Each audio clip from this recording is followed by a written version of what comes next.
আসসালামু আলাইকুম রহমতুল্লাহি ওয়া আলহামদুলিল্লাহ আলহামদুলিল্লাহ আলহামদুলিল্লাহ। আল্লাহ তাআলার অশেষ রহমত। আলহামদুলিল্লাহ, বিশ্ব ইজতেমা দ্বিতীয় পর্ব 14, 15, 16 আলহামদুলিল্লাহ একদিন আগে থেকেই মুসলিরা এসে কানায় কানায় ভরপুর হয়ে গেছে। আমরা ফজর নামাজ আলহামদুলিল্লাহ মাঠে পড়ছি। এখনও যারা আসেন নাই তারা চলে আসেন ইনশাআল্লাহ। আগামীকাল থেকে শুরু হতে যাচ্ছে বিশ্ব ইজতেমা দ্বিতীয় পর্ব 14, 15, 16, 2025।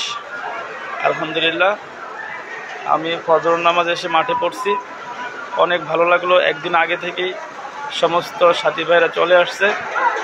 আপনারাও যে যেখান থেকে আসার নিয়ত করছেন দ্রুত চলে আসেন। আলহামদুলিল্লাহ, মাঠ কানায় কানায় এখনই ভরপুর হয়ে গেছে একদিন আগে থেকেই। দেরি না করে দ্রুত চলে আসি ভাই ইজতেমার মাঠে। আজকে হয়েছে 13 তারিখ, 13/2/2025। ইনশাআল্লাহ 14, 15, 16 টঙ্গী বিশ্ব ইজতেমা দ্বিতীয় পর্ব আগামীকাল থেকে শুরু হবে। আলহামদুলিল্লাহ, সবাই দোয়া করবেন আর সবাই বিশ্ব ইজতেমায় অংশগ্রহণ করার চেষ্টা করবেন। আসসালামু আলাইকুম রহমতুল্লাহি ওয়া বারাকাতুহু।